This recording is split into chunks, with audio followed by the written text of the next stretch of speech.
उकाबे रूह जब बेदार होती है जवानों में, नजर आती है उनको अपनी मंजिल आसमानों में। अस्सलामुअलैकुम नाजरीन, एशियन मेल कम्युनिकेशंस के इस खुसूसी शुमारे में आपका खुशामदीद। मैं हूं आपका दोस्त शाहिलाल। नाजरीन, जुनूबी कश्मीर में बहुत सारे ऐसे लड़के लड़कियां हैं जिनमें एक ट्रेंड है, वो किताब लिखने का शौक पैदा हो गया है। या पुलवामा की बात करेंगे, या शुपियां की बात करेंगे, या जिला अनंतनाग की बात करेंगे। जिला अनंतनाग में भी ऐसे बहुत सारे बच्चे हैं जिनमें अच्छा टैलेंट है। अगर वो कॉम्पिटिटिव इम्तिहानात के लिए तैयारियां कर रहे हैं, ताहम ये बात भी आया है कि जो टैलेंट उनमें मौजूद है, वो किताब लिखने का शौक जो उनमें पैदा हो गया है, जाहिर सी बात है वो पनपता है। हमारे साथ बात करने के लिए मौजूद है 3 बेटियों की मां, जो हिलर शाहबाद से ताल्लुक रखती है, बेनजीर शब्बीर, जिन्होंने अपनी लाइफ जर्नी के बारे में एक किताब लिखी है, whispers of hope, journey of resilience and faith किताब जो इन्होंने लिखी है। इस किताब के बारे में सीधे हम बेनजीर शब्बीर से बात करेंगे और जानना चाहेंगे कि इनकी लाइफ जर्नी और क्या सोचकर इन्होंने ये किताब तहरीर की। बेनजीर मैम, सबसे पहले हमारे इस प्रोग्राम में आपका खुशामदीद। ये बताइए, सबसे पहले अपने लाइफ जर्नी के बारे में बताइए। सबसे पहले मैं आपका बहुत बहुत शुक्रिया अदा करना चाहूँगी कि आपने मुझे यहाँ पे बुलाया और मेरी इस बुक के बारे में आपने जानने की कोशिश की। तो मैं अपनी लाइफ जर्नी के बारे में क्या बताऊँ आपको, जो भी है वो इस बुक में लिखा हुआ है। तो बहुत सारी चीज़ें हैं ऐसी हैं, जब हमें लाइफ में कुछ ऐसी सिचुएशंस हो जाती है जहाँ पर कोई ना कोई सिचुएशन आती है कि हम सोचते हैं नहीं, अभी हमें कुछ करना है, और हमारे पास एक बहुत अच्छा ऑप्शन ये रहता है कि हम लिखना स्टार्ट कर दें।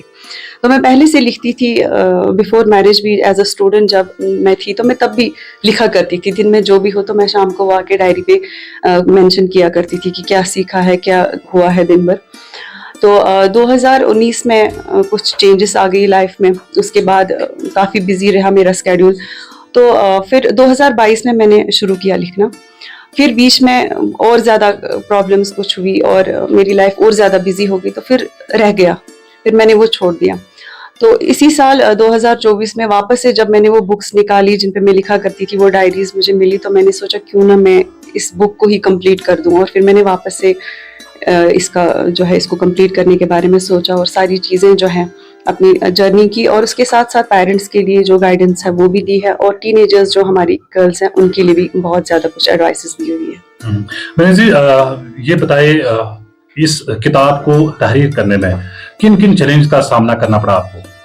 ऑब्वियसली चैलेंज तो फेस करने पड़ते हैं। बीइंग अ सिंगल मदर, 3 बेटियों का ख्याल रखना, अपनी ड्यूटीज़ जाना, क्योंकि मैं प्राइवेट स्कूल में एज अ इंग्लिश टीचर भी काम कर रही थी। तो मैं वो जो स्केड्यूल है उसको किस तरीके से निभाना है, वो सारी चीज़ें देखना। चैलेंजेस तो आते हैं, सुबह बच्चों को तैयार करना, स्कूल भेजना, उसके बाद अपनी तैयारी करनी, घर में सारा काम करके रखना, बच्चों का ब्रेकफास्ट, उनका लंच उनको साथ में देना।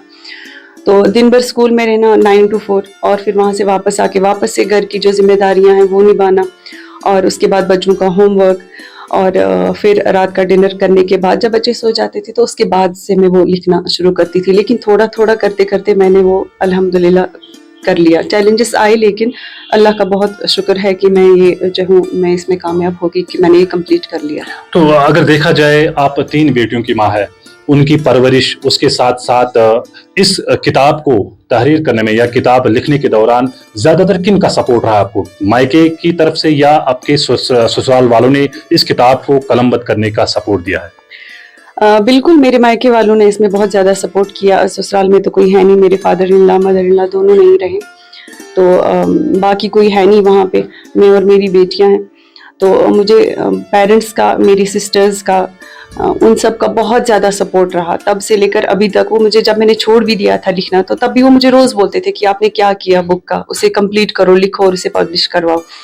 तो अभी तक भी उन्होंने, अभी जब मैंने ये लिखा तो मैं सोच रही थी पता नहीं पब्लिश करना चाहिए, नहीं करना चाहिए, या रहने देते हैं, लेकिन उन्होंने मुझे इतना ज़्यादा फोर्स किया। वो एक सपोर्ट ही था जिसकी वजह से मैंने फिर सोचा कि नहीं, मैंने एक स्टेप उठाना ही है, अब मैं पब्लिश करूंगी चाहे जो भी है, क्योंकि इससे मेरे ख्याल से सोसाइटी में बहुत ज़्यादा अवेयरनेस भी होगी कि लड़कियों के लिए खास करके क्योंकि वो जो है इस सोसाइटी में किस तरीके से चलना है उस चीज़ को समझ अभी नहीं पा रहे हैं। उनकी लाइफ में कुछ और ही चीज़ें चल रही हैं, बस इतना ही है नहीं, बहुत सारी चीज़ें हैं जिनको अभी से अगर वो समझ लेंगी तो मेरे ख्याल से वो लाइफ में काफ़ी आगे जा सकती हैं। तो आखिर पर एक लड़की होने के नाते बाकी लड़कियों के लिए क्या मैसेज रहेगी आपकी तरफ से इस किताब की ओर, ताकि वो भी आपकी तरफ से कोई ना कोई ऐसा रास्ता ढूंढे जिससे वो अपना मुस्तकबिल संवार सके? इस किताब के हवाले से मैं यही कहूँगी कि सबसे पहले तो मैं ये कहूँगी कि आप ये बुक ज़रूर खरीदें, जो भी देख रहा है, क्योंकि इसमें मैं अपने फ़ायदे की बात नहीं कर रही हूँ, क्योंकि अभी मेरे साथ जो हो चुका है वो तो हो चुका है और चल रही है लाइफ। लेकिन जो आने वाली जनरेशन है, मैंने कहीं ना कहीं उनका सोचा है कि जो हमारी लड़कियां हैं उनके साथ वो सारी चीज़ें ना हो, उनको वो सारे जो हर्डल्स हैं फेस ना करने पड़े जो मैंने अभी तक लाइफ में किए हुए हैं। तो सबसे पहले हमें अपने पेरेंट्स का देखना है। लड़कियां जो है वो अपने पेरेंट्स का कहा हुआ माने और पेरेंट्स जो है उनकी हर एक बात को सुने। कभी ऐसा भी होता है कि बच्चे जो है बहुत सारी प्रॉब्लम्स फेस कर रहे होते हैं, बट वो डरते हैं कि हम किस तरीके से अपने पेरेंट्स के साथ ये चीज़ें शेयर करें। लेकिन बिल्कुल नहीं डरो, अपने पेरेंट्स के साथ अपनी लाइफ का हर एक सीक्रेट शेयर करो, वो कितना भी बड़ा सीक्रेट क्यों ना हो। आप लाइफ में ज़रूर कामयाब हो जाओगे। अपनी पढ़ाई की तरफ ध्यान दो, सोसाइटल जजमेंट जो है उसको असाइड कर दो, फोकस करो अपनी स्टडीज पे, इंडिपेंडेंट होना सीखो। इंडिपेंडेंट डजंट मीन्स कि आप अपने पेरेंट्स का कहा नहीं मानो, बस बोलो हम इंडिपेंडेंट हो गए, नहीं।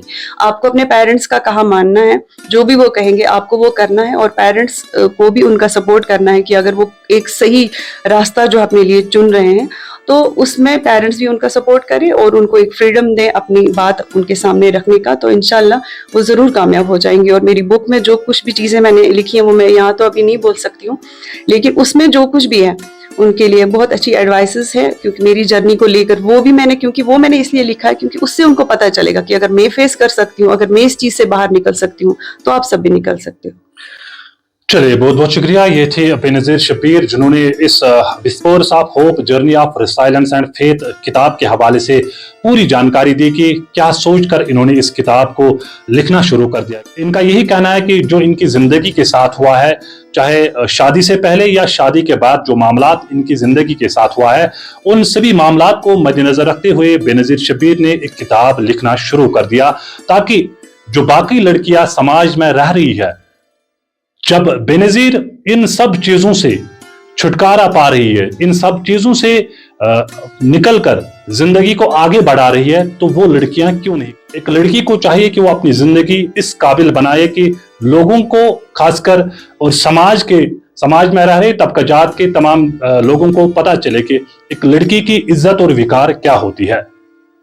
मिलते हैं अगले शुमारे, दीजिए मुझे इजाजत, खुदा हाफिज।